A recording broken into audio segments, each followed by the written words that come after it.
देश के युवाओं के लिए बड़ा फैसला। नेशनल रिक्रूटमेंट एजेंसी को कैबिनेट द्वारा मंजूरी मिल गई। अब एक ही परीक्षा से होगा आपका सिलेक्शन। देखिए ये महत्वपूर्ण खास रिपोर्ट। आज हम सबसे पहले देश के उन 3 करोड़ युवाओं की बात करेंगे जो हर साल रोजगार हासिल करने के लिए एसएससी, रेलवे और बैंकिंग की प्रारंभिक परीक्षाएं देते हैं। यानी आज सबसे पहले उन युवाओं की बात करेंगे जो सरकारी नौकरी का सपना देखते हुए बड़े होते हैं। उन सब परिवारों की बात करेंगे जो ये सोचते हैं कि उन परिवारों में जो युवा हैं, जो छात्र हैं, एक ना एक दिन उन्हें सरकारी नौकरी मिलेगी। सरकार ने अब इन तीनों विभागों के लिए अलग अलग परीक्षाओं के सिस्टम को समाप्त कर दिया है। आज से सब कुछ बदल जाएगा और अब इन परीक्षाओं की जगह एक कॉमन एलिजिबिलिटी टेस्ट कराने का फैसला किया है, जैसे आप कहेंगे सीईटी। किसी भी व्यक्ति के जीवन में रोजगार बहुत महत्वपूर्ण होता है और भारत के करोड़ों युवा इसी सपने के साथ बड़े होते हैं कि एक ना एक दिन वो बड़ी सरकारी नौकरी हासिल करेंगे। लेकिन आज के बाद से सरकारी नौकरी पाने का रास्ता पूरी तरह से बदल जाएगा और ये पहले से आसान भी हो जाएगा। इसलिए आज हम सबसे पहले इन्हीं सरकारी नौकरियों की बात करेंगे। और अगर आपके घर में कोई युवा है जो इन नौकरियों के लिए अप्लाई कर रहा है या तैयारी कर रहा है, तो आप इस खबर को ध्यान से सुनिएगा। हो सके तो जो इसके जो पॉइंट्स हैं उन्हें आप नोट भी कर सकते हैं। अब भारत के करोड़ों युवाओं को बैंकिंग, रेलवे और स्टाफ सिलेक्शन कमीशन यानी एसएससी की मुख्य परीक्षाओं में बैठने के लिए अलग अलग प्रारंभिक परीक्षाएं नहीं देनी होंगी। इससे पहले इन विभागों के लिए 3 चरण में परीक्षाएं होती थी। सबसे पहले प्रारंभिक परीक्षा होती थी, इसके बाद मुख्य परीक्षा होती थी और आखिर में इंटरव्यू होता था, जिसके जरिए किसी भी उम्मीदवार का चयन किया जाता था। लेकिन अब नई व्यवस्था के तहत इन अलग अलग सरकारी विभागों के लिए अलग अलग परीक्षाएं आपको नहीं देनी होंगी, बल्कि इन तीनों के लिए एक कॉमन एलिजिबिलिटी टेस्ट यानी सीईटी का आयोजन होगा। पहले हर प्रारंभिक परीक्षा के लिए अलग आवेदन पत्र और अलग परीक्षा केंद्र हुआ करते थे, जिससे आपको बड़ी परेशानी होती थी। लेकिन अब ऐसा नहीं होगा। अब एक ही परीक्षा केंद्र और एक ही आवेदन पत्र से आपका काम चल जाएगा। केंद्र सरकार की कैबिनेट ने पहले के उलझे हुए सिस्टम को अब समाप्त कर दिया है और कैबिनेट की बैठक में कॉमन एलिजिबिलिटी टेस्ट कराने के लिए एक नेशनल रिक्रूटमेंट एजेंसी यानी एनआरए के गठन को आज मंजूरी दे दी गई है। अब ये एजेंसी ये सारे परीक्षाओं का आयोजन करेगी। देश में फिलहाल 20 भर्ती एजेंसियां हैं, यानी 20 एजेंसियां हैं जो सरकारी नौकरियों में भर्ती करती हैं। अलग अलग सरकारी नौकरियों के लिए अलग अलग परीक्षाएं यही 20 एजेंसी आयोजित करवाती हैं और आप हर बार इन अलग अलग एजेंसियों में हर बार अलग आवेदन करते हैं, हर बार अलग परीक्षा होती है, हर बार अलग परीक्षा केंद्र होता है। लेकिन अब ये जो नई एजेंसी है जिसका नाम है एनआरए के गठन के बाद वर्ष 2021 से यानी अगले साल से बैंकिंग, रेलवे और एसएससी की मुख्य परीक्षा में चयन के लिए आपको एक ही परीक्षा पास करनी होगी। बाकी विभागों की परीक्षाओं को भी जल्द ही कॉमन एलिजिबिलिटी टेस्ट यानी इस सीईटी के दायरे में लाने की तैयारी भी की जा रही है। इससे फायदा यह होगा कि सीईटी की परीक्षा पास करने के बाद उम्मीदवार यह फैसला कर सकता है कि उसे सबसे पहले बैंकिंग की मुख्य परीक्षा देनी है या फिर रेलवे की देनी है या फिर एसएससी की मुख्य परीक्षा देनी है। सीईटी में हासिल किए गए अंकों यानी मार्क्स की वैधता 3 साल तक रहेगी। यानी अगर कोई युवा चाहे तो इन्हीं नंबरों के आधार पर पहले साल रेलवे की परीक्षा दे सकता है, दूसरे साल बैंकिंग की और तीसरे साल एसएससी की परीक्षा दे सकता है। ये हम आपको आज उदाहरण के जरिए समझा रहे हैं ताकि आपको और अच्छे से समझ में आ जाए। 3 वर्षों के दौरान ये परीक्षाएं देने का क्रम कुछ भी हो सकता है और यह उम्मीदवार की इच्छा पर निर्भर करेगा कि वो पहले कौन सी मुख्य परीक्षा देना चाहता है। सरकार की कोशिश है कि आने वाले समय में सरकारी नौकरियों के लिए बाकी की प्रवेश परीक्षाएं भी कॉमन एलिजिबिलिटी टेस्ट के माध्यम से ही आयोजित कराई जाएं। नेशनल रिक्रूटमेंट एजेंसी अभी 1 वर्ष में 2 बार सीईटी का आयोजन करेगी। 2 बार दे सकते हैं आप इस परीक्षा को। इस परीक्षा में ऑब्जेक्टिव सवालों वाले प्रश्न पत्र होंगे और इन परीक्षाओं में अभी तक केवल 2 भाषाओं में ही प्रश्न पूछे जाते थे और ये भाषाएं आमतौर पर हिंदी और अंग्रेजी हुआ करती थी।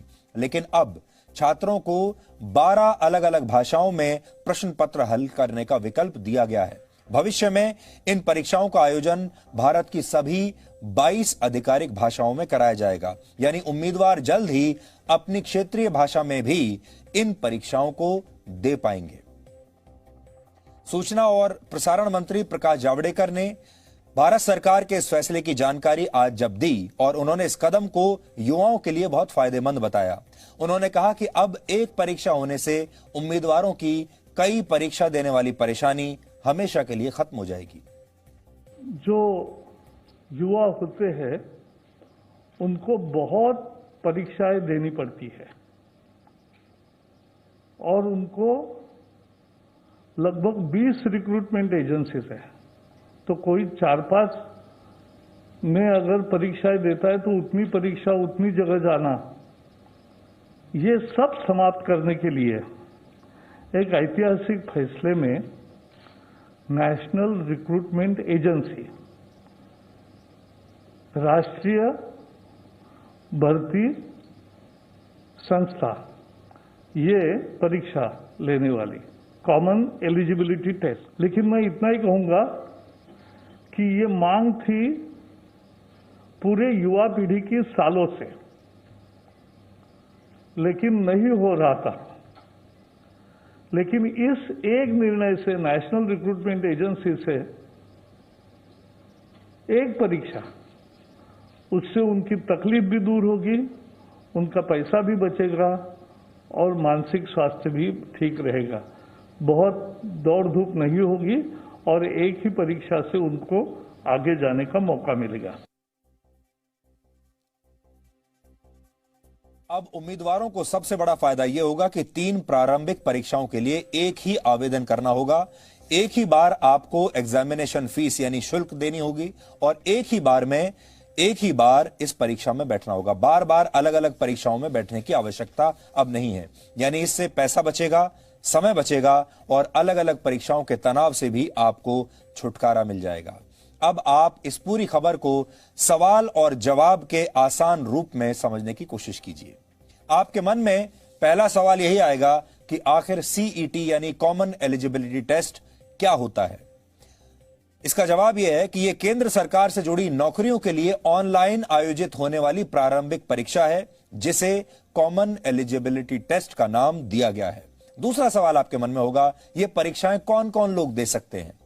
ऑनलाइन होने वाली इस परीक्षा में ग्रेजुएशन, 12वीं और 10वीं की परीक्षा पास कर चुके छात्र हिस्सा ले सकते हैं, लेकिन क्योंकि यह परीक्षा अलग अलग पदों के लिए आयोजित होंगी, इसलिए पदों के हिसाब से ही अलग अलग प्रश्न पत्र तैयार किए जाएंगे। तीसरा सवाल आपके मन में यह होगा कि सीईटी के माध्यम से किन किन विभागों में नौकरियां, सरकारी नौकरियां मिल सकती हैं। फिलहाल 3 तरह की नौकरी आपको मिल सकती हैं। स्टाफ सिलेक्शन कमीशन यानी एसएससी, रेलवे और बैंकिंग के लिए यह कॉमन एलिजिबिलिटी टेस्ट आयोजित होगा, लेकिन इस बात का आप ध्यान रखें कि सिर्फ प्रारंभिक परीक्षा है ये। इसके पास करने के बाद आपको इन सभी विभागों की मुख्य परीक्षाओं को भी पास करना होगा और ये परीक्षाएं अलग अलग होंगी और इंटरव्यू भी आपको क्लियर करना होगा, तभी आपकी नियुक्ति किसी पद पर हो सकती है। चौथा सवाल यह है कि ये जो सीईटी नाम का टेस्ट है, इसका फायदा क्या है। तो जवाब है, अलग अलग भर्तियों के लिए एक ही परीक्षा होने से उम्मीदवारों के पैसे बचेंगे, क्योंकि इससे पहले आप हर बार अलग फॉर्म भरते थे, आवेदन हर बार अलग करते थे, अलग फीस भरते थे। आप पहले अलग अलग परीक्षाओं के लिए अलग अलग फॉर्म्स, अलग अलग एग्जाम फीस और अलग अलग परीक्षा केंद्रों तक पहुंचने के लिए उम्मीदवारों को काफी पैसा खर्च करना पड़ता था, क्योंकि आप ट्रेवल करते थे, दूर जाते थे ये इम्तिहान देने के लिए। लेकिन अब उम्मीदवारों का पैसा, समय और ऊर्जा तीनों की बचत होगी। सरकार को भी अलग अलग परीक्षाएं आयोजित नहीं करनी पड़ेंगी और इससे सरकार के खर्चे में भी कमी आएगी।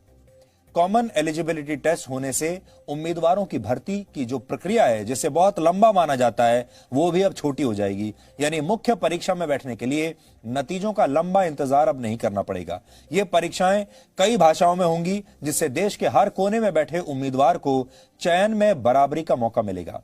अभी इन विभागों में भर्ती के लिए 18 महीने से ज्यादा का समय लग जाता था। अगला फायदा यह होगा कि इस परीक्षा में मिले स्कोर को अगले 3 साल तक इस्तेमाल किया जा सकता है। यानी आप जो ये परीक्षा देंगे, इसमें जो आपके मार्क्स आएंगे, जो नंबर आएंगे, वो अगले 3 वर्षों तक वैध रहेंगे। उम्र की अधिकतम सीमा तक पहुंचने से पहले उम्मीदवार इस परीक्षा को जितनी बार चाहे उतनी बार दे सकता है और आप अपने स्कोर को इंप्रूव भी कर सकते हैं। इस स्कोर को केंद्र सरकार, राज्य सरकार, केंद्र शासित प्रदेशों और पब्लिक सेक्टर की कंपनियों के साथ भी शेयर किया जा सकेगा। यानी इसके आधार पर आपको वहां पर भी नौकरियां मिल सकती हैं और एक समय ऐसा भी आएगा जब आप अपने इस स्कोर को प्राइवेट सेक्टर में भी नौकरियों के लिए इस्तेमाल कर पाएंगे। अगर आप किसी प्राइवेट कंपनी में नौकरी के लिए जाते हैं, वहां पर भी आप बता पाएंगे कि आपने सीईटी का एग्जाम क्लियर किया है और इस एग्जाम में आपके इतने नंबर आए थे।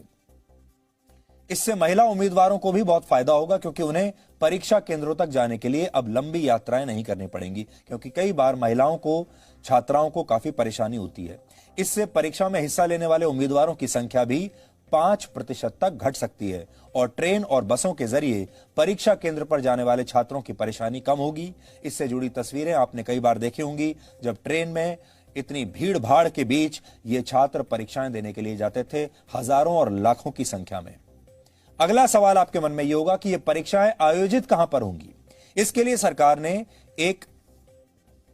1000 परीक्षा केंद्र बनाए हैं। हर जिले में एक परीक्षा केंद्र जरूर होगा और इसके अलावा सरकार ने उन 117 जिलों को भी इसके लिए चुना है जिन्हें सरकार युवाओं को रोजगार देने के उद्देश्य से खास तौर पर विकसित करना चाहती है। यानी भारत के हर जिले में एक परीक्षा केंद्र जरूर होगा। सीईटी की परीक्षा इन जिलों के परीक्षा केंद्रों पर आयोजित होंगी और यह पूरी तरह से कंप्यूटराइज्ड होंगी। यानी इसमें धांधली की कोई गुंजाइश नहीं है, भ्रष्टाचार की कोई गुंजाइश नहीं है। अभी तक ये परीक्षाएं सिर्फ बड़े जिलों में आयोजित हुआ करती थीं और अब देश के छोटे जिलों के युवा भी इनमें हिस्सा ले पाएंगे और उनकी ये परीक्षाएं उनके अपने जिले में ही होंगी। और आखिरी सवाल ये आपके मन में यह भी हो सकता है, इन परीक्षाओं का करिकुलम यानी पाठ्यक्रम क्या होगा। तो इसका जवाब यह है कि सीईटी के लिए एक ही पाठ्यक्रम होगा, लेकिन अलग अलग पदों के हिसाब से उम्मीदवारों से पूछे जाने वाले सवालों का स्तर भी अलग अलग होगा। जितनी बड़ी नौकरी होगी, स्तर उतना ही ऊंचा होगा। जितनी नौकरी नीचे होगी, स्तर उतना ही आसान होगा। यानी 10वीं पास करने के बाद सीईटी देने वाले उम्मीदवारों से ग्रेजुएशन कर चुके उम्मीदवार के मुकाबले आसान सवाल पूछे जाएंगे। एसएससी, बैंकिंग और रेलवे की प्रारंभिक परीक्षाओं में हर वर्ष 2.5 से 3 करोड़ उम्मीदवार हिस्सा लेते हैं और इनसे देश के करोड़ों परिवारों का भविष्य प्रभावित होता है। इसलिए आज हमने राजनीति और अंतर्राष्ट्रीय कूटनीति की खबरें दिखाने से पहले आपको इस खबर के बारे में बताया, क्योंकि हमारा यह मानना है सबसे बड़ी खबर वही होती है जो आपको और आपके परिवार को और आपके जीवन को सबसे ज्यादा प्रभावित करती है। और हम जानते हैं भारत का जो मिडिल क्लास है, भारत का जो लोअर मिडिल क्लास है, हर मध्यम वर्गीय परिवार में बच्चों को यही कहकर बड़ा किया जाता है, यही कहकर पढ़ाया जाता है कि एक दिन वो किसी बड़े सरकारी पद पर पहुंच जाएंगे, एक दिन वो सरकारी नौकरी करेंगे। हर छात्र का, हर माँ बाप का यही सपना होता है। तो आज उस सपने को पूरा करने की दिशा में जो आप यात्रा किया करते थे, उसमें अब बदलाव आ गए हैं। दोस्तों, आपके लिए ये बहुत ही बड़ी खबर थी। बैंकिंग, रेलवे, एसएससी की एक ही प्रारंभिक परीक्षाएं होगी। दोस्तों, वीडियो कैसा लगा आपको? अच्छा लगा तो लाइक करें और चैनल पर पहली बार विजिट करें, सब्सक्राइब जरूर